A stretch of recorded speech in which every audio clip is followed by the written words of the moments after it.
Brace த Lord. இன்றைய தியானம் நீதிமொழிகள் 16ஆம் அதிகாரம் 18 முதல் 33 வரை. அழிவுக்கு முன்னானது அகந்தை, விடுதலுக்கு முன்னானது மனமேட்டிமை. அகங்காரிகளோடே கொள்ளை பொருளை பங்கிடுவதை பார்க்கிலும் சிறுமையானவர்களோடே மனத்தாழ்மையாய் இருப்பது நலம். விவேகத்துடன் காரியத்தை நடப்பிக்கிறவன் நன்மை பெறுவான். கர்த்தரை நம்புகிறவன் பாக்கியவான். இருதயத்தில் ஞானம் உள்ளவன் விவேகி எண்ணப்படுவான். உதடுகளின் மதுரம் கல்வியை பெருக பண்ணும். புத்தி தன்னை உடையவர்களுக்கு ஜீவ ஊற்று. மதியினரின் போதனை மதியினமே. ஞானியின் இருதயம் அவன் வாய்க்கு அறிவை யூட்டும். அவன் உதடுகளுக்கு அது மேன்மேலும் கல்வியை கொடுக்கும்.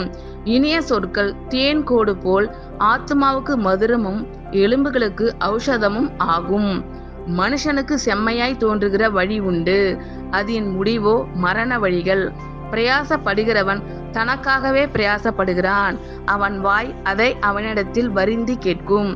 வேலியாளின் மகன் கிண்டி விடுகிறான், எரிகிற அக்கினி போன்றது அவன் உதடுகளில் இருக்கிறது. மாறுபாடு உள்ளவன் சண்டையை கிளப்பி விடுகிறான், கோல் சொல்லுகிறவன் பிராண சிநேகிதரையும் பிரித்து விடுகிறான்.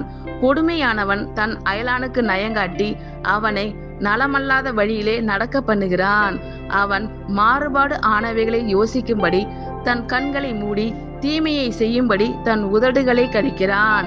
நீதியின் வழியில் உண்டாகும் நரைமயிரானது மகிமையான கிரீடம். பலவானை பார்க்கிலும் நீடிய சாந்தம் உள்ளவன் உத்தமன். பட்டணத்தை பிடிக்கிறவனை பார்க்கிலும் தன் மனதை அடக்குகிறவன் உத்தமன். சீட்டு மடியிலே போடப்படும், காரிய சித்தியோ கர்த்தரால் வரும். ஆமேன். கர்த்தர் உங்கள் அனைவரையும் ஆசீர்வதிப்பாராக. God bless you all.